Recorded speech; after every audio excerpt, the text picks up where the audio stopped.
This episode is brought to you by FX's The Beauty Official Podcast. Join host Evan Ross Katz on the official podcast for FX's hottest new series, The Beauty, taking you behind the scenes with its amazing stars as they discuss the show's most jaw-dropping moments. Featuring Evan Peters, Anthony Ramos, Jeremy Pope, Ashton Kutcher, Rebecca Hall, Bella Hadid, Megan Trainor, Isabella Rossellini, Jessica Alexander, and Ari Grainer. Search FX's The Beauty wherever you listen to podcasts. AI is incredible. It can teach you how to fry an egg and even write a poem, pirate style. Yarr! But it knows nothing about your work. Slackbot is different. It doesn't just know the facts. It knows your schedule. It can turn a brainstorm into a brief. And it doesn't need to be taught. Because Slackbot isn't just another AI. It's AI that knows your work as well as you do. Visit slack.com/meet Slackbot to learn more. Adobe Acrobat Studio, so brand new. Show me all the things PDFs can do. Do your work with ease and speed. PDF Spaces is all you need. Do hours of research in an instant with key insights from an AI assistant. Pick a template with a click. Now your prezzo looks super slick. Close that deal? Yeah, you won. Do that, doing that, did that, done. Now you can do that with Acrobat. Now you can do that with the all-new Acrobat. It's time to do your best work with the all-new Adobe Acrobat Studio. I'm Aislinn Green, and this week on Unpacked, we are exploring the England most travelers miss. Our guide is the journalist Lottie, who was born and raised in England, caught the travel bug and explored the world, and then returned home, where she has since dedicated much of her career to uncovering the layers of England that even locals often miss. This episode is a continuation of our Off the Tourist Trail series, which is available on afar.com and via this podcast. You'll find links to Lottie's England story, as well as previous destinations in the show notes. So over the years, Lottie has of course witnessed England's complexity way beyond the royal stereotypes and afternoon tea cliches. She's explored rebellious cities and visited underground cave networks. And today, she's sharing her local expertise on experiencing the real England away from the tourist crowds. Lottie, so nice to meet you. Welcome to Unpacked. How are you doing today? Good, I'm good, thank you. Thanks so much for having me. And it's funny that we're talking about England because you're actually in Scotland right now. How is that going? I am. It's going really well. I have just been for a lunchtime swim in the sea. I'm up in Shetland, which is as far north as you can get in the UK. This is the northernmost archipelago in the UK right now. So yeah, it's an amazing place, but very different to England. Yes. Are you an open water swimmer? I mean, I would say I'm more of a dipper than a swimmer. Okay. They call it in Scotland, they call it duking. I don't know why. I think it's Duking? a kind of Okay. a different word for dunking. But that's basically what I'm doing is I dunk my body in the sea and I float about for a little bit. And then that's it. I'm not a hardcore swimmer. I'm not doing lengths up and down the beach. Got it. Okay. It's more like a cold plunge, a nice cold plunge. Exactly, Okay. exactly. All right. Well, we can return to England where you grew up. Can you tell me what that was like, how you got into the travel space? And then I'll ask you one other question related to that. But yeah, what was your early life like there? So I grew up in South Oxfordshire, which is about, I think, maybe 50 miles-ish from London. Quite rural area. It's very beautiful. Over the road from my house, you walk over the main road and there's this really beautiful farmland and countryside and rolling hills. And we have an Iron Age hill fort and beautiful nature reserves and the River Thames where the Romans settled 2,000 years ago. So I grew up around all of this kind of ancient history. And obviously as a child, never really appreciated it. Of course. It was a very, I had a really enjoyable life out there in the countryside. And then as an adult, a young adult, I went traveling around the world before I went to university. I went on a little gap year, as we call it, in the UK. And I kind of got the bug for travel there. That led me into a career in travel. I worked for a UK guidebook publisher when I finished university and then gradually made my way back to traveling around England. And I've been kind of exploring my home country now for about a decade. And it's just, it has endless surprises for me. Yeah, and we're here today to talk about some of them. I mean, it kind of sounds like you grew up off the tourist trail. That was the focus of your piece, but it sounds like you grew up in a place that maybe people don't spend Yeah, a ton of time in, or it's at their first stop when they come to England. exactly. And I mean, I actually wrote about it where I live for the Far Where to Go list last year, so for the 2025 list. But it really is off the tourist trail. It's, we have Oxford, that's kind of our main city. And obviously everybody knows Oxford for the university and for the River Thames and stuff. But south of Oxford is not, it doesn't really get the attention that it deserves. And it really does deserve it because, like I said earlier, we have the ancient history, we have beautiful market towns, and we do have some really gorgeous bougie hotels. And who doesn't love that? I know. You get the rural aspect and a great place to sleep at night. I mean, that's a nice Where, it's combination. exactly. I mean, we have the only Soho farmhouse. So Soho House, which is a very well-known members club Yeah. in London, they have a hotel out in Oxfordshire. So, it's obviously it's the place to be, really. Clearly. Well, and I love that you have dedicated, your kind of recent career to really exploring your home country. I mean, that's a special thing. What would you say, obviously you travel to other places, but what keeps you there? And why would you argue that travelers should come and explore beyond the usual suspects? I mean, I have to be very practical about this and say, really, the main thing that keeps me here is my dog. Um, it's harder to travel so much when you Of have a course. small four-legged creature that isn't allowed on planes. In the States, you're allowed to travel with your dogs on planes, but in the UK, we don't get to do that. But I think the other thing is that while most travel writers in our industry like to focus on going to the further away places, the far-flung places, and there are certainly, I think, fewer people in the travel industry and travel media, particularly, desiring to write about and sing the praises of our own home countries, because lots of people get into travel writing to go and travel the world.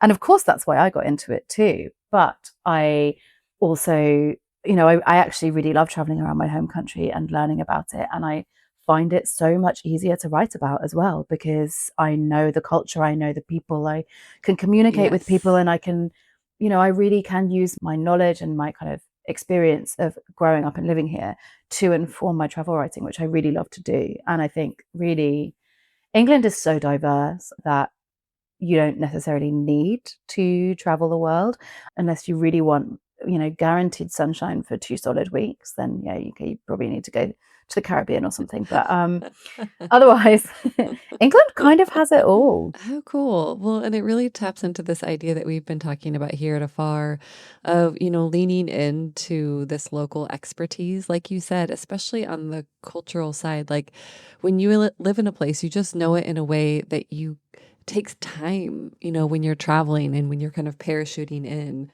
So I'm curious if you could, since we're talking about culture, if you could describe English culture at this point in time. That Right. is maybe a English big question. culture. It is quite a big question. I mean, English culture, our culture is very diverse. We have lots of different cultures within England. And so, for starters, I would say, when you think of England and you think of culture in England, you might think of, I don't know, you might think of the royals, or you might think of afternoon teas and things like that. All of the kind of cliche stuff, right? Sure, yeah. But it's not just about that. And the everyday England is very different to all of that. And I think seeking out the kind of everyday England is maybe difficult for tourists, because we like to kind of almost talk about this caricature of England, the afternoon teas, the fancy estates, the houses, the palaces, whatever. But actually, the everyday England is much more kind of sedate and subdued and subtle, I think.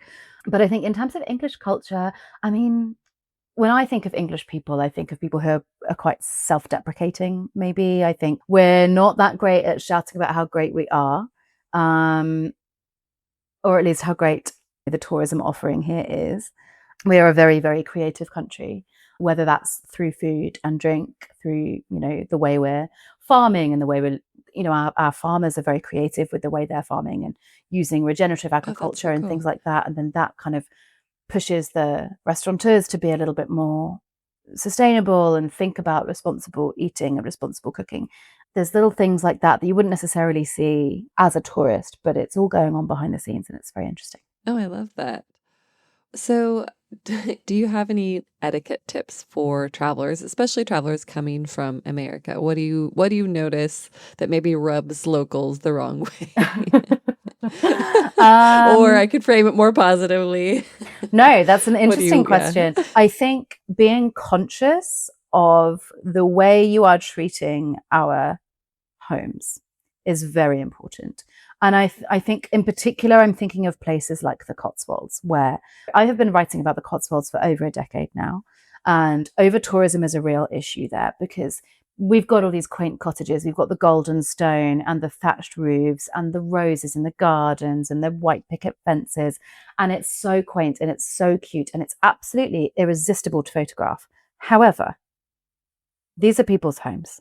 If I came to Florida and I came into your front garden and started taking pictures of your front door, sitting on your steps and taking selfies with my friends, how would you feel about that? I think that's really important. A really important thing to consider is the way we treat people's homes and public spaces.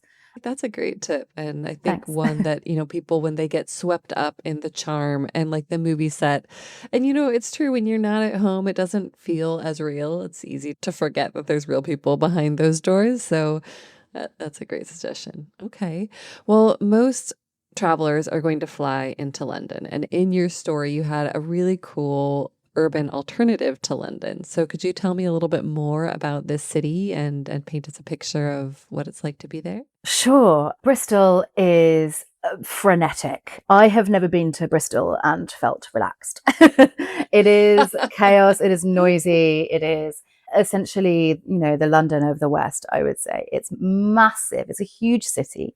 It has one of the longest high streets, I think, in the UK. A high street is basically one long street full of shops and restaurants and things like that. So we call a high street. I don't know if you use that term in the States, but no. Okay. So we have it's got one of the longest high streets, lots of independent shops. Bristol generally has a really independent spirit. I remember interviewing someone, a shop owner, several years ago, maybe even 8 years ago now, who told me that rebellion really was the main kind of vibe in Bristol. Just Bristolians they're rebellious, and they really proved that during the pandemic, during 2020, when the community came together and they tore down a statue of Edward Colston, who was a very heavily involved in the slaving industries. And they tore his statue down and they dumped him in the harbour. And it was a turning point in the UK, that particular protest. It was covered quite heavily. Lots of people were involved, and it was a real turning point for the discussion around colonialism and the way we celebrate these past figures that now we know may not have necessarily been involved in positive activities. And so it was Bristol that really started that public conversation during the pandemic. And I think that really encapsulates how rebellious the city is in terms of the way its people act, the way its people think and speak. And I just think it's a really exciting place to be. It is very welcoming. It's very friendly, as long as you're not Edward Colston. But it's a really fantastic place to visit, and I think it shows you so many different aspects of British culture, because I'm sure you've heard of Banksy. We have Banksy. He is probably the most famous street artist in the UK. He's from Bristol. He started out painting in Bristol, and you can take tours with a company called Off the Wall, and they do tours all around Bristol looking at Banksy's street art. There's lots of his artworks there, but also other people who have come after him and used him as inspiration, or people he will have trained, or whatever. And so it's a really amazing place just for the artworks on the street alone. But then you also have like proper, English heritage that is Brunel. So there's the SS, I think it's called the SS Brunel, which is this big ship in the harbour. You can't miss it. It's on land, I think. And so they've kind of got it propped up on land, just off the harbour. And you can go in and see this ship. And it's just a really impressive, centuries old, beautiful tall ship with sails. And it's got fascinating I think it's steam powered. And so it's got the engine rooms and things like that. So you can go inside and see the inner workings of this ship. And it's just really, really cool. Very interesting. It sounds like there's this kind of spirit of independence and rebellion that even plays out in the artists and in the historical figures. Exactly. And it's a UNESCO City of Film too. I didn't realize that. Yeah. What a fascinating... Kind of, I don't know that anybody really talks about that about Bristol, but it's very interesting that that's a thing. I didn't know a city of film was a thing until, but yeah, it's a super, I mean, again, it's that creativity. The city is home to various media companies. And so it's now become quite a media hub. The BBC has quite a big office there. But obviously it's also got the Aardman films, who are famous for creating Wallace and Gromit. I don't know how much airtime Wallace and Gromit gets in the States, but over here it's... You know it. Okay. Yeah. Over here it's a big deal. People love Wallace and Gromit. I fondly remember watching the movies when I was a kid. I now find them way too frustrating to watch because I don't know, I'm too old for it now, maybe, I'm not sure. Or maybe I'm just a Grinch about it. But they are still making films. They made a Christmas special last year, I think, which was quite good fun. So yeah, that's all made in Bristol. So they're a real kind of pioneers of animation and stop motion animation down in Bristol. So cool. Well, for travelers who do want to base themselves in London or spend some time there, you also had some suggestions for neighborhoods, some really cool sounding neighborhoods. Could you share those places and kind of, again, paint us a picture of what they're like? Yeah, of course. So I think one neighborhood I probably mentioned in the piece would have been Southwark. You will read it as Southwark, but it's actually Southwark. Southwark, okay. Yes. So etiquette tip number one. Etiquette tip, yes. And I mean, don't even get me started on places like Loughborough, which is, Loughborough's actually not that complicated. Worcester is the one that's going to throw you. Worcester. How do you spell that again? So it's spelled Worcester, Worcester. Yes. Place names are a whole thing. We need a different podcast just to talk about place names, I think. No, actually, I think we should do one that's like just kind of going through, the top 10 words that you need to know when you travel to, or pronunciations rather. Yeah. Okay, so totally. Sorry, please continue. So Southwark is a neighborhood. It is kind of like right in the middle of the city. It's really in there. It's in the middle of the action, but it just doesn't get quite as many tourists. I'm not entirely sure why. I guess because, it's not got any of the kind of main attractions in London, but it's a great place to stay because it's kind of around London Bridge. It's south of the river. It's around London Bridge area. So you're near the train station, which is really handy for getting across the city. And it's a real living neighborhood. It's not like being in the city of London or being in Canary Wharf, where it's all just tall, glassy buildings and there's not a lot going on. Like, there is real community in Southwark. There are real people living there and working there and stuff. So it's a really nice place to base yourself in terms of being central and accessible to the other parts of the city, but also, you're going to be walking distance from Borough Market and from the South Bank, which is a really great place to hang out, especially on a summer's day. And then you can also go, further south from Southwark, and there's places like Maltby Street Market and things. So you can kind of get a bit of the best of both worlds in terms of you get access to all the big sites, but then you can also hang out in some of the less touristy places. I do also love Paddington, not just the bear, but also the neighborhood. Paddington is a... Was the bear named after the neighborhood? Yeah, I think so. Because, he came into... Okay. I think it's something to do with him coming into Paddington Station on the train. So Paddington is the kind of, the train station. I believe that he arrives in with his bags and his little bucket hat. But Paddington as a neighborhood, I think, is wildly underrated, especially because now it has the Elizabeth line, and the Elizabeth line is the new purple tube line that goes across London. Yes. And it goes Paddington, Bond Street. It's got Tottenham Court Road. So you're from Paddington to Tottenham Court Road is about 10 minutes max on the train. And that is previously Paddington is my kind of local station, in that the train station my train comes into if I'm going to London from home. And the Elizabeth line has changed my life, and I will never stop singing its praises, not least because it's also air conditioned, which in summer is an absolute godsend. Yes. And cultural tip number 3, bring a fan for the tube. In the summer, at least. Sometimes in winter, actually, it does get super hot down there. But Paddington is gorgeous because it has all of these, it's got big old kind of townhouse mansions with columns and steps leading up to them and lovely tiled entrances. All of these amazing mansions. And then it has kind of these smaller mews houses. Mews houses are kind of, a mews, I think, is like a little lane, like a little alleyway, basically, with lots of cute little cottages down, like little stone cottages. So they're really cute. So Paddington's full of these kind of places, and there are some good hotels in Paddington. It's 5 or 10 minutes to Hyde Park. You're on the Elizabeth line and you're on the London to Bristol line. The Paddington to Bristol is the kind of big train line that runs through to the west. So Paddington's a really great place to base yourself if you want to experience London and Bristol. Do you ever worry that, we talk about this also a lot here, that we share these places that are kind of maybe off the tourist trail or off the beaten path, and then are we sending travelers there to kind of ruin them? Do you ever feel like you don't want to share your secret spots? Oh, yes. But I also think that in a way it's a blessing that the internet is full of so much information, because for every one person that follows my advice, there'll be a million people that don't. So yes, I don't think that I wield enough power to suddenly ruin a destination. Well, we'll find out if all of our listeners flood into Paddington in the next year. That's the other great thing about Paddington is actually it's also on the Heathrow Express. So if you're flying into Heathrow, it's then I think like half an hour on the train to Paddington. So it's great. That is where I'm staying. It's so underrated. Yes. Okay. All right. Well, hopefully you haven't ruined it, but thank you for sharing. Pleasure. We'll be back with more from Lottie after a few words from her sponsors.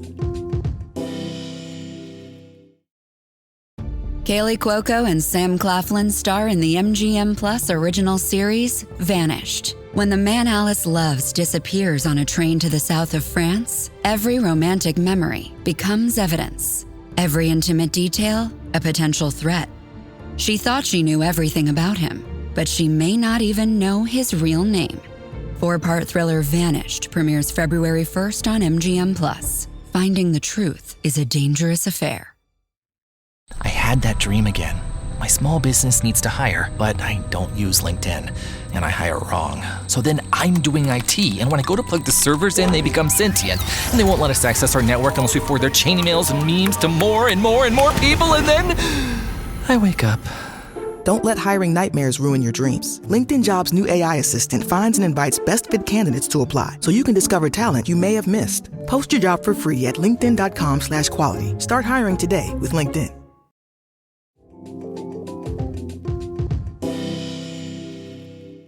I would love to transition from urban spaces to more of the outdoors, because you shared 2 really cool sounding national parks that I think would take travelers beyond the usual suspects, beyond the Lakes District, into these places that sound incredible, but just not as well known outside of England. For sure. So the 2 places I mentioned were the North York Moors National Park and the Peak District National Park. So they're not too far from each other. The North York Moors is on the east coast of England. Look for towns like Whitby, that's kind of the big town on the coast in that national park. But the North York Moors is a really beautiful place, particularly in summer at this time of year, as much as it is peak season. And I encourage you to go in other seasons, which I'm sure we'll talk about later. I do have to say that in summer, the North York Moors is spectacular because it has lots of heather. So it's all moorland, which means there's not, it's not forest, it's not trees. It's kind of open, wide space, empty moors, and it's got loads of heather. And at this time of year, the heather is in flower. So the moors are just purple. They are all this really gorgeous, rich purple color, and they're really amazing for walking. You'll find wildflower meadows. You'll find grazing pasture with cattle and sheep. One of my favorite things about the North York Moors is it's not just about walking. There's a really gorgeous heritage railway that passes through the North York Moors. You can get on at Pickering, which is a really quaint little town, really gorgeous little town. You get on at the train station there, which I think is kind of a relic from the 1920s. I don't think it's used at all for normal trains. They're all kind of vintage carriages from maybe the 1950s or the 1920s or the 1930s, and you ride the rails all the way through the national park and out to the coast to Whitby, which is on the coast where you have Whitby Abbey, which is famous for its links with the Dracula novel. And it has this big goth festival in the summer, which is very interesting and frankly quite terrifying. How fascinating. 15-year-old me would have absolutely loved it. I'm devastated I didn't know about it because I was a real goth when I was a kid. So Whitby it would have been my place back then, but I just didn't know. Maybe one day I'll go back and relive my goth days. I don't know. I would, yes, and send us photos. Send photos. There we go. And Whitby's great. It's a beautiful place. Go on a boat trip or go and hang out at the Abbey. Go and find yourself a slice of fruitcake with some cheese on top. I know it sounds weird, but it's good. I promise. Strong, like a really, really good wedge of fruitcake with a very, very salty, strong, mature cheese. I'm thinking, I think Wensleydale is probably the one they would use there, but a nice wedge of cheese on top, and it's a really, really good combo, I promise. And or maybe like a pint of bitter or something, some English ale if you can stomach it. So you can do that for the whole day. It's just amazing. But then obviously there's gorgeous walking as well. Walking is also a really big deal in the Peak District. It's kind of in the name. It has peaks. We don't really have mountains like you have in the States, right? So you're not going to go and you're not going to see a kind summit. No, there are summits, but they're just modest, you know. You've got to readjust your expectations. A favorite is Mam Tor, which is very accessible. It's very easy. You'll see kids running up there. It's really not hard to do. Everybody knows about it. It's great. So there's great walking there. But the other thing I love about the Peak District, again, is that it's not just about walking. And one of the absolute revelations I had when I visited the peaks was that everyone's there, they're doing their hiking, they're summiting the peaks of the Peak District. And I have to say, I'm not really a hill walker. I don't really like walking uphill. And so that kind of side of it never really appealed to me massively. I love the views, but I just don't like the effort you have to go through to get there. Yeah. And so I've discovered all of these caves instead. So while everyone else is hanging out at the top of the peaks, I'm going underneath them, because there are all these fascinating, amazing caves. They are old mines. So the Peak District is one of the few places in the UK where you can mine. You can't, but they have mined in the past stone called Blue John. It's called Blue John, but it's actually purple. And they are still mining it today in one specific mine. But left over now are all of these cavernous mines underneath the peaks, which, if you think about it too much, is quite alarming to think that people are standing on top of these mountains and beneath them are these huge cavernous holes. But just don't think about it too much and you'll be fine. I'm sure the geology, I'm sure they're strong enough to hold up under the weight of all the tourists, hopefully. But basically, I don't know if you're selling me on these caves. I'm joking, I'm just kidding. I mean, they are certainly not for the faint-hearted. I have to say, there is one cave in particular, I think it's called the Speedwell Cavern, where you descend lots and lots of steps, maybe about 60 to 80 steps down into this cave. You then arrive at the bottom, and there is essentially an underground canal. You hop on a boat and you take a boat trip on this underground canal through to the cave at the end, where you have, as the Victorians named it, the bottomless pit, which is absolutely not bottomless, but the Victorians just didn't really understand how to measure it properly. So they thought it was bottomless when actually I think it's only about 12 feet deep. However, oh my gosh, it's still very exciting. There's this big cavernous cave, and it's just stunning. There's, stalagmites, stalactites, all of the usual funky geology that you're going to find underground. So that was a real revelation for me in the peaks, because, like I said, hill walking is not my vibe. Although I did have to then ascend those 60 to 80 steps afterwards, which was less fun. I feel like this is also tying into your goth past, that you're going descending into the darkness. Yes, into the cave with the bats. Into the cave with the bats, yes. No, that's fascinating. I really love it. And the idea of like going down and then taking a boat trip and then seeing another cave. How cool is that? It's crazy. Sure. Yeah, it's great.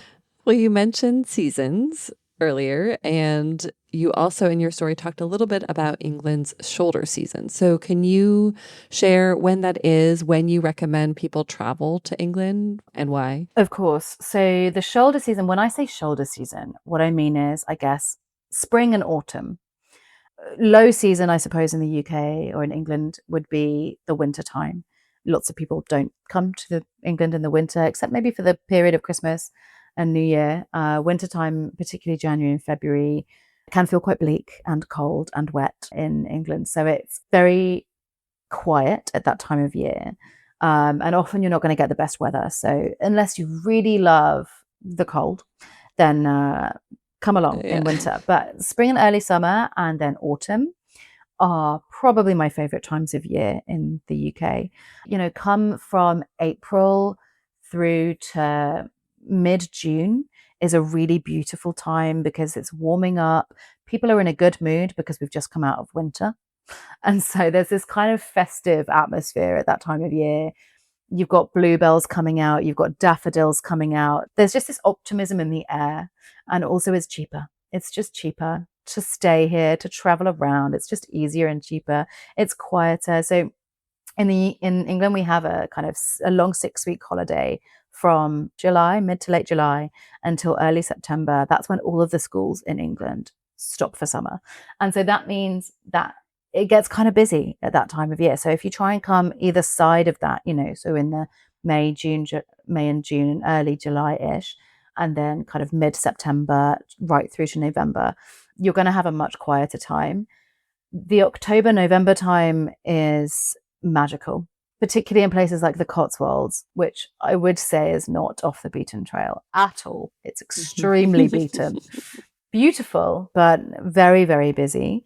There are certainly ways to experience the Cotswolds without the chaos and without the crowds. But I think it is a particularly gorgeous place in autumn because it kind of just takes on this whole sepia tone. It's almost like looking at like an old photograph. It's gorgeous because you just stand on any hill in the Cotswolds at that time of year and the whole landscape is kind of just orange and brown and gorgeous. And I love that. But it's true all over the UK. We have all over England at least. Autumn is a really, really beautiful time, again, because the trees are turning and there is kind of this, they're starting to do roast dinners again. And that's a real, classic thing that you absolutely have to try if you're going to come to England in the autumn. You've got to have a roast dinner. It's on a Sunday. It's going to have a big hunk of meat and then lots of potatoes, lots of gravy, lots of vegetables. Nice. And it's not good for the waistline, but it's just really good for the soul. Yes. Good to prepare you for easing into those cold winters. Exactly. Getting your winter coat on. Yes, exactly. Well, speaking of winter, you said, obviously it's a colder time of year, but there is this part of me that loves or at least the fantasy version of, say, a cabin on the coast and it's cold outside and you do kind of morning walks and then come up and warm up by the fire with a book. Like, are there places like that you like to go and do a little winter escape? Totally. Take a little winter escape? Yeah. The Lake District would be perfect for that because the Lake District is very popular in summer, but way less popular in winter. So you're going to get much cheaper accommodation. A lot of the old cottages there are, they've got these really thick stone walls because they're so old and they've kind of been built to withstand hardcore weather because that part of the country gets a lot of rain and wind. So it's a perfect time to go and experience the lakes because you're not going to have half as many people out on the trails. If you're a confident hiker, then you can obviously take on some of the fells, which is essentially a kind of high hill. Again, they're not quite mountains, but they're sort of trying. And you can take on some of the fells if you're a confident hiker and you can just sit by the fire in your cottage or in the local pub and really kind of cozy up and enjoy that. I think another place that's really amazing in winter is Cornwall. And again, it's so busy in summer. I would absolutely avoid it at all costs in the summertime. Yeah. But in winter, I love to visit Cornwall, not least because I have a dog and my dog is allowed on all of the beaches during winter, which is great. How lovely, yes. But I love Cornwall in winter because it's so atmospheric. There's nothing quite like getting up and going to the beach at 7:00 in the morning and watching the sunrise from the seaside. And the benefit of being in England in the winter is that you get late sunrises and early sunsets. And so the light at that time of year, while it's short-lived, it's absolutely gorgeous. And it just really makes it. I think another really good place actually is the east coast of the UK is great because you get those late sunrises, right? So you can get up and you can watch the sunrise from the east coast. So I would go to places like Northumberland has an incredible coastline. There's a beautiful little village called Bamborough with this amazing castle called Bamborough Castle. It sits right on the beach and you can just sit there and watch the sunrise over the sea with the castle behind you, and the castle kind of glows this gorgeous red color because it's built from red sandstone. It's just gorgeous. So yeah, the East Coast is stunning. So many reasons to not visit in the summer. So so many many. great reasons. Yeah, I exactly. love it. Exactly. All right. Well, I'd like to close with just if you could share maybe your most surprising off the beaten path discovery in recent years in England, of course. Oh, there are so many in England. Okay, let's talk about, can I share two? Is that okay? Yeah, of course. Okay, great. Yes. So let's talk about Cornwall, right? Cornwall, there's not really anywhere in Cornwall that's off the beaten path these days on the mainland of England. However, England is home to some very interesting islands, and one of the best places I've visited in the very southwest of England is the Isles of Scilly, which it's Scilly spelled Scilly. We don't make jokes about them being silly because the locals don't appreciate that, but you just keep that to yourself if you want to make those jokes. But the Isles of Scilly, another etiquette. I'm absolutely full of them. The Isles of Scilly are they look like Caribbean islands at times. Like the beaches have white sand. There are tropical gardens because they have their own. They're basically off the very kind of far southwestern tip of England, and I think there's maybe 6 inhabited islands and lots of maybe almost 100 of uninhabited islands, but they're about a 20-minute flight from Newquay or a couple of hours on a boat from Penzance, which is right in the south of Cornwall. And these islands are just absolutely stunning. They're very low lying, they're very quiet, and in winter a lot of the kind of tourism places shut down, so it's very, very kind of short-lived tourist season, which is actually kind of great because it means that if you do visit out of season, you really will have the beaches to yourself. Obviously, the great thing about the Isles of Scilly is that they are islands, and so there's a capacity issue. There's only so many flights and there's only so many boats that can bring people in, which means that it will never feel overrun like mainland Cornwall does, because they just can't get that many people on the islands. The planes only seat about 8 people or 10 people, I think. So wow. Very small planes. The other place I would recommend is on the East Coast in Norfolk. I think I have never spent any time in Norfolk except as a child. I think maybe once we went to the Norfolk Broads, which is this beautiful kind of wetland area within Norfolk. But Norfolk is in the east of England, and there's a small village called Holkham. Have you heard of Sandringham? I don't think so. Sandringham is essentially one of the favoured kind of places where the Queen used to go and spend some of her summer. Okay. And it's very famous for its royal horses and, great beauty and all that jazz. And next door, or almost next door, you have Holkham, which has this big estate called Holkham Hall, which has this big manor house. And there's this absolutely incredible beach, which in wintertime is full up with seals. And often at that time of year, the seals are having pups. And so you've got all these cute little white fluffy pups, and they're just absolutely gorgeous. So the north of Norfolk, this is on the north coast of Norfolk, where you've got Holkham Beach and Holkham Village. And I stayed at the pub there. It's called the Victoria Inn, I think. And I would call it a life-changing venison curry.